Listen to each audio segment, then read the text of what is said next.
अस्सलाम वालेकुम, मैं हूँ एरम अहमद और आप देख रहे हैं मुबशर लुकमान यूट्यूब चैनल। अस्सलाम वालेकुम। वालेकुम सलाम एरम, क्या हाल है आपका? अल्हम्दुलिल्लाह जी, ठीक ठाक, आप सुनाएं। मैं फ़ोन को साइलेंट कर रहा था आपके लिए, थैंक यू। वो कॉन्स्टेंट मैसेज आ रही हैं। बिल्कुल ठीक है, थैंक यू सो मच।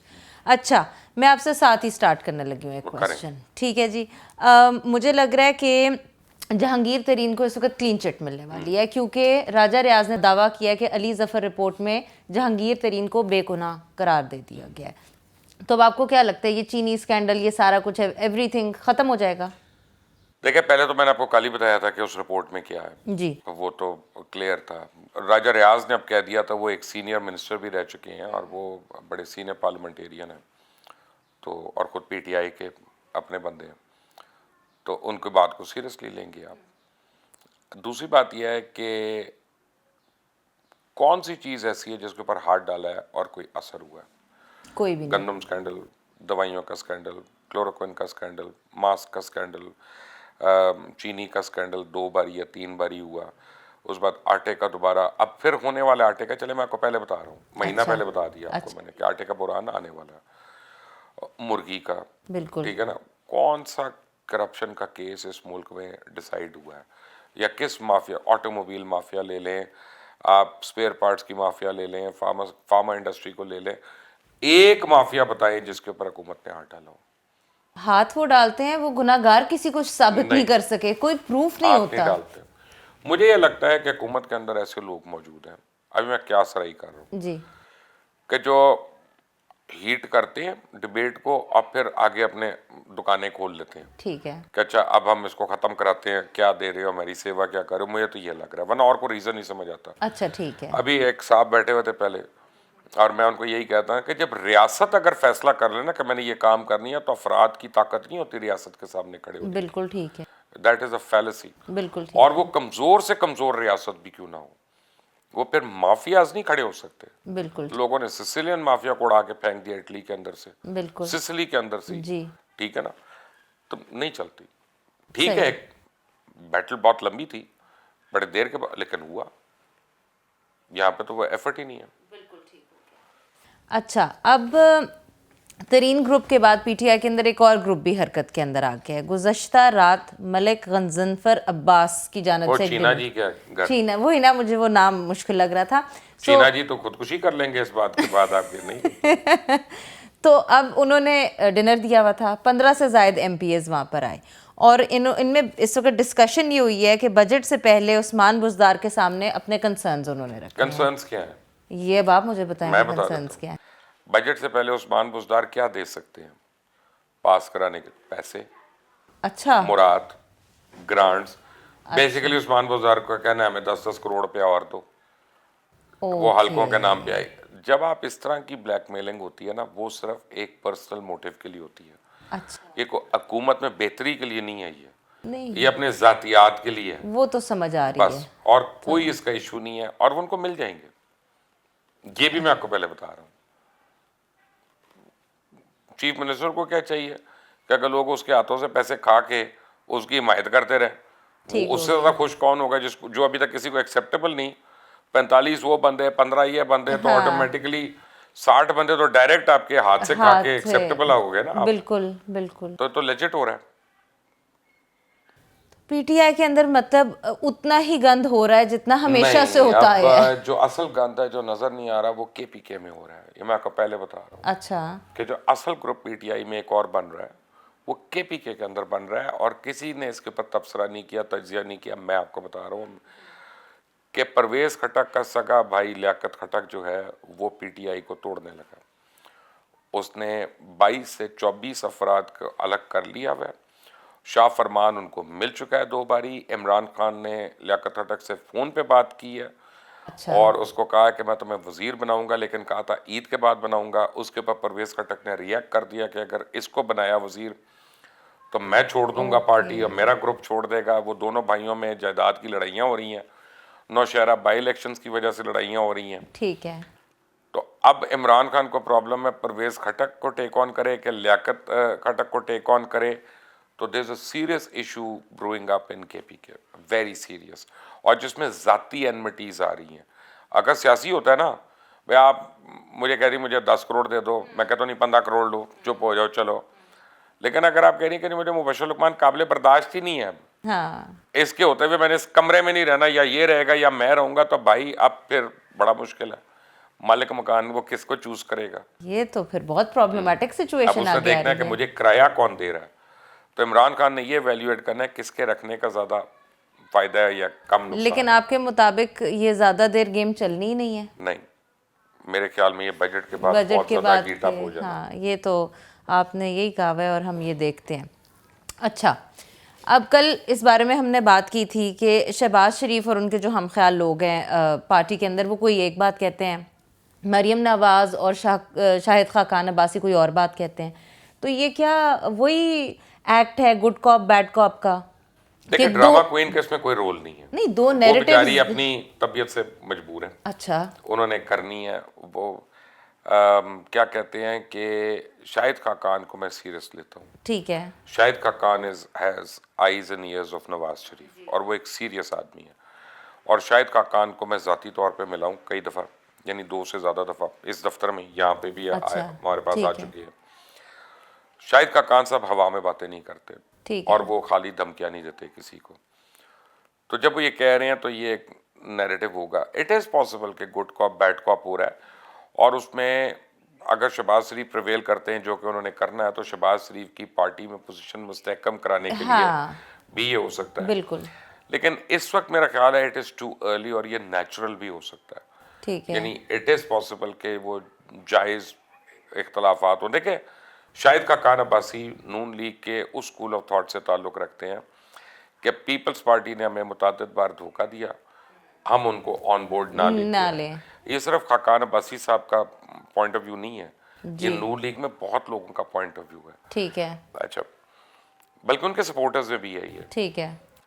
अच्छा, शहबाज शरीफ साहब उस स्कूल ऑफ थॉट से ताल्लुक़ रखते हैं कि हम अकेले ऑपोजिशन नहीं सहार सकते, हमें सबको ऑन बोर्ड लेकर चलना है, तब एक ऑल्टरनेटिव होगा। और सियासत इसी का नाम है। बिल्कुल। अब it's the art of the compromise, बिल्कुल ठीक है ना, जी। और it's the art of the impossible.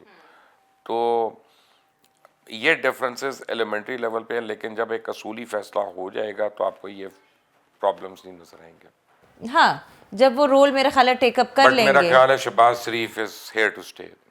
मैंने तो कहा आपको 24 तारीख को रात को 8 बजे वो ऑफिशियली लॉन्च हो गए हैं, मैंने ये बात सुनी थी आपसे।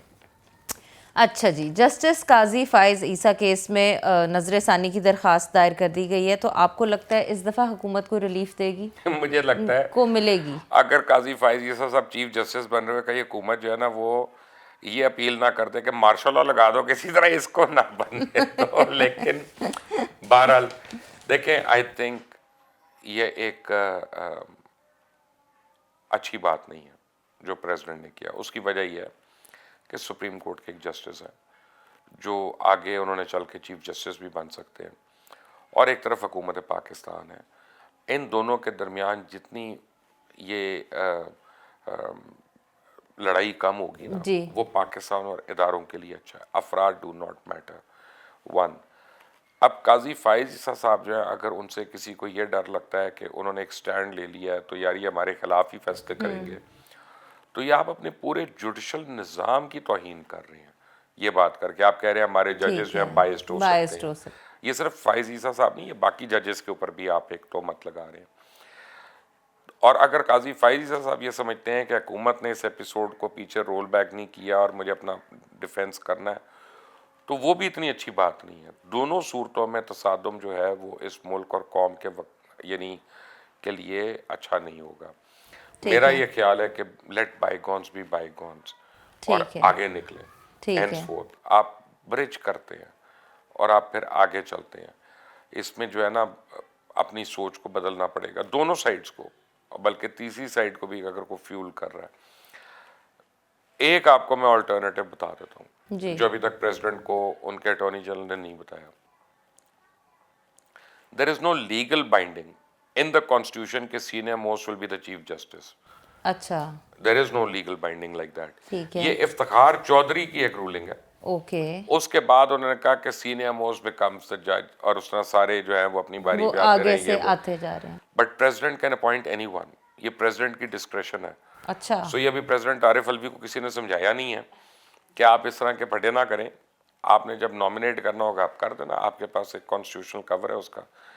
लेकिन अगर ये जाते हैं, आपने हल दे दिया ना, मैंने तो बता आपने हल दे दिया, अब पता नहीं आरिफ अलवी साहब सुनते हैं कि नहीं, और सुनते हैं तो समझ आती है कि नहीं। कोई सुनवा देगा। अब दूसरा हाल जो है वो ये है कि आप इन द लार्जर इंटरेस्ट इसको विड्रॉ करें और आप कहें हमने ऑनरेबल जज के खिलाफ नहीं जाना, हमें काबिल एहतराम है हमारे लिए, जो हमने कहना था हमने पहले कह दिया, सुप्रीम कोर्ट के बेंच ने हमारी बात नहीं मानी, we respect the decision of the court. Right to appeal तो है, लेकिन यहाँ किसी की भैंस नहीं चोरी हुई, यहाँ किसी का घर की दीवार नहीं गिरी है। और आपको लग रहा है बहुत ड्रैग हो चुका और है? मेरा ख्याल है कि हमने काजी फैजीसा साहब की अहलिया को भी इसमें ड्रैग कर जी। दिया हमने, और चीज़ें which is not in good faith ji, and which is not right.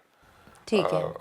I mean I can't imagine कि मेरी बीवी को रोस्ट्रम पे खड़ा होना पड़े मुझे डिफेंड करने के लिए, ये बड़ी तकलीफ दे टाइम है, बिल्कुल ठीक है। बड़ा एक ट्राइंग टाइम है। I hope sanity prevails. चलें, और मैं गवर्नमेंट को बता दूं कि उनकी अपील रिकंसिडर होना बहुत मुश्किल है, ठीक है, क्योंकि जब इतने नंबर ऑफ जजेस ने वो दे दिया ठीक है। फायजीसा साहब के हक में, तो if I am not wrong, मुझे पता नहीं, आई कैन बी रॉन्ग, वो उसी बेंच में जाना है रिव्यू के लिए अच्छा, ठीक है, जिसका पहले डिसीजन आ गया। ठीक है। अनलेस एंड अनटिल वो बड़ा बेंच बनवाने की रिक्वेस्ट करें, मुझे नहीं पता कानूनी तौर पे क्या होगा, but I don't think government will be very successful in this. अच्छा, ठीक है। सो बेसिकली आपका ख्याल में, मेरा ख्याल है कि आप लड़ाई को ना आगे लेके जाएं, हाँ, और एक दूसरे की रिस्पेक्ट करना, इज्जत रहने दें दोनों आप तरफ। मैं और आप तमाम डिफरेंसेस के साथ एक दूसरे की इज्जत कर सकते हैं, बिल्कुल, बिल्कुल ठीक है ना।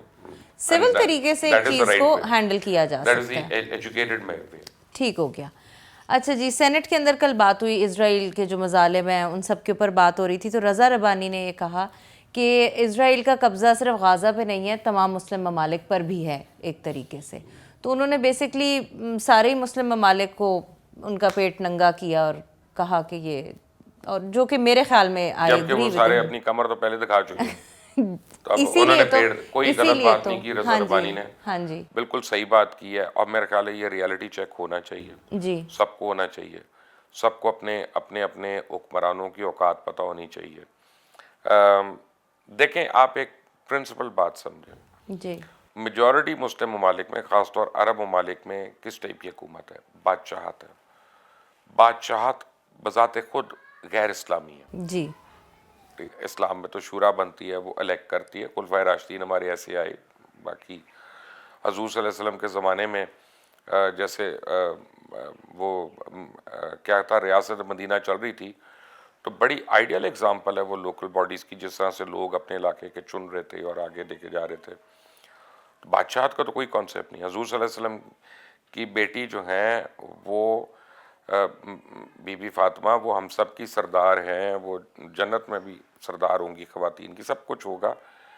उनको यानी खुदा न खास्ता नबूवत नहीं मिली उनके बाद, जी, उनको उनके बाद ताख्त नहीं मिला।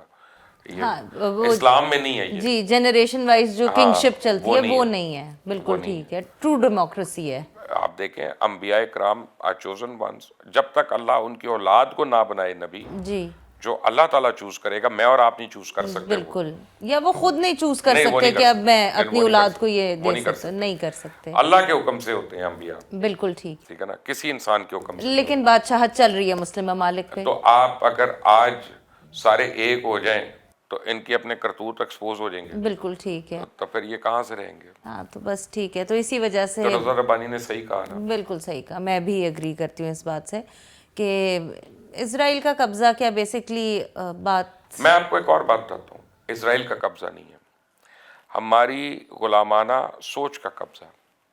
पर्सनल इंटरेस्ट का कब्जा है तो वो basically। आप अपनी सोच के गुलाम होते हैं ना। हाँ जी, ठीक है, आप अपने इंटरेस्ट के जब गुलाम हो जाते हैं हाँ, तो वो भी तो आपकी सोच ही है। जी, इंटरेस्ट, पर्सनल इंटरेस्ट है इन सब का, जिसकी वजह से वो होने दे रहे हैं जो भी हो रहे हैं। अच्छा, ये सवाल है जिसके ऊपर मेरी आपसे, आपके जवाब पे डिपेंड करता है कि बहस होगी कि नहीं। ओके। इंडिया के अंदर सोशल मीडिया के ऊपर बहुत किस्म के बैन्स लगा दिए मोदी ने, कि व्हाट्सएप और फेसबुक, इंस्टाग्राम, इन सब के ऊपर कि किसी किस्म का ऑब्जेक्शनेबल मटेरियल अगर आएगा तो वो 36 आवर्स में रिमूव हो जाएगा। तो और उसके अंदर पाकिस्तान में भी कुछ इस हवाले से चीज़ें की गई थी। तो आपको लगता है कि हमें भी करनी चाहिए या हम देखिए, क्यों नहीं जब करते? इमरान खान ने एक बात की थी ना, तो आज इस बात से इमरान खान की बात सही साबित होती है। उन्होंने कहा था कि मोदी एक फाशिस्ट है और फाशिस्ट गवर्नमेंट लेके आ रहा है जी और फाशिज्म जो है उसको प्रमोट कर रहा है। तो ये बात तो इमरान खान की आपके सवाल से 100% साबित हो रही है। Only a fascist can think and act in that way. मैं आपको बताऊं कि ये जो सोशल मीडिया होता है ना, आप इसको बंद नहीं कर सकते, ठीक है। आप इसको कंट्रोल भी नहीं करते, आप इसको प्रीएम्प्ट करते हैं और आप उसको उस तरह से इस्तेमाल करते हैं। इसकी एक पूरी साइंस है। ठीक है। आप व्हाट्सएप बंद कर देंगे, सिग्नल खुल जाएगा, बिल्कुल। टेलीग्राम खुल जाएगा, बहुत कुछ ऑप्शंस और हैं, खुल जाएगा। बहुत ऑप्शंस हैं। आप उन सारों को कर, इस वक्त 5,000 से ज्यादा ऐसी ऐप्स हैं, बिल्कुल। ठीक है ना। अगर आप सारों को बैन करते हैं तो आप एक आईटी डार्क क्लाउड में चले जाते हैं, चले तो जाए। इंडिया खुद नहीं अफोर्ड कर सकता। बिल्कुल नहीं कर सकते। तो ये मोदी का जो है ना, बेसिकली उसमें यह है कि जो उनकी हुकूमत के ऊपर तनकीद है या उनको पसंद ना आए बात, तो वो उसको बैन कराना है बैन, ना, या हाँ। उसको डिलीट करवाना है ना बेसिकली। तो मेरा ख्याल है कि मोदी का बाप भी कभी सोचता ही होगा ना बाद में कि शायद मैं काश बेटे को डिलीट ही करा देता पहले जाके किसी टाइम में वापस। चलें, बिल्कुल ठीक हो गया, क्योंकि इस बात पे मेरा ख्याल था अगर आप कहते हैं कि पाकिस्तान में भी ऐसा हो जाना कहीं पे चाहिए, भी नहीं ऐसा होना चाहिए। नहीं होना चाहिए। आई एग्री, क्योंकि आप फ्रीडम, मैं flow of information and freedom of expression के खिलाफ नहीं हूँ। एग्जैक्टली, मैं गालम गलोच के खिलाफ, हाँ, तोहमतों के खिलाफ। बिल्कुल ठीक है। उसको रोकने के और तरीके हैं। जी, आप अगर गाड़ियों के एक्सीडेंट होते हैं उससे लोग मरते हैं, तो इसका ये मतलब नहीं गाड़ियां बैन करके गाड़ियां बैन बैठ कर जाओ। दें, आप बिल्कुल, वो हाँ। नहीं करते, आप रेगुलेट करते हैं आप उसको सही। लॉज रेगुलेशंस करते हैं जिनकी अशद ज़रूरत है, क्योंकि जब भी खुदा ना खास्ता मैं कमेंट्स पढ़ती हूँ, जो कि मैं कहती हूँ कमेंट्स दें, लेकिन वो कमेंट्स पढ़ने के बाद मैं कहती हूँ कि ना सिर्फ इस कौम को एजुकेशन की और तरबियत की ज़रूरत है, इनको साथ रेगुलेट करने की भी ज़रूरत है, अशद।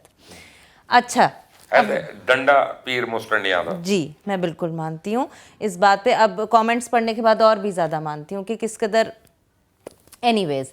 अच्छा, अफ़गानिस्तान की बात करते हैं। इस पे हमने काफ़ी फ्रीक्वेंटली बात की है और वो अब इसके ऊपर other countries have started talking about is well. Australia ने अपनी एम्बेसीज़ बंद कर दी हैं अफ़गानिस्तान के अंदर सिक्योरिटी रीजंस की वजह से, और भारत के अपने रोने निकल गए हैं। और अमेरिका से ये जो बात चल रही है, अफवाह चल रही है कि हम उनको स्पेस दे रहे हैं, ज़मीनी और फ़ज़ाई और सारा कुछ दे रहे हैं। तो और उसके ऊपर मेरा ख्याल है तालिबान भी कुछ खाइफ हैं, तो उसके बारे में व्हाट आर देखिए, यू पहली से? बात तो यह है कि Taliban have no bloody business to tell us what to do. ठीक है, ठीक है, we are a sovereign country and we are capable of taking our own decisions. They can go to hell if they don't like it. Pakistan की हुकूमत पाकिस्तानियों को answerable है, ठीक है, तालिबान को नहीं। ठीक है ना, ये कमाल हो गया। उनको पसंद नहीं है ना करो, हमें बहुत कुछ चीज़ें नहीं पसंद तुम्हारी, तो अब क्या करें। और हम बर्दाश्त कर रहे हैं। दी अदर थिंग इज के फॉरेन ऑफिस ने इस बात का एक जवाब दिया था कुछ दिन पहले। उन्होंने कहा कि जी अमेरिकन एयर स्पेस और लैंड स्पेस तो हमने 1962 के कॉन्ट्रैक्ट के थ्रू चल रही है। ठीक है, अब वो ज़्यादा होती है कम होती है वो एक अलग बात है, लेकिन एक्चुअली तो वो उनकी प्रेजेंस है हमारे मुल्क में। जी है, द ओनली क्वेश्चन इज कि Pakistan can put a binding on them कि यार आप हमारे मुल्क को किसी दूसरे मुल्क के ऊपर अग्रेसिव मोड की वजह से आप उसके ऊपर नहीं यूज़ करेंगे। ठीक है, We refuse to allow our territory to be used for any aggressive designs against a third country. ठीक है, ये तो हम एक बात कर सकते हैं। जी, लेकिन पाकिस्तान फर्ज करें, मैं कहता हूँ पाकिस्तान अगर अमेरिका को कहता है कि बेसिस देते हैं तुम्हें और तुम्हारा $100 बिलियन का कर्जा माफ करो, और वो कहते हैं करते हैं और हमें तुम्हें 2 करोड़ नौकरियां, हम क्यों ना करें।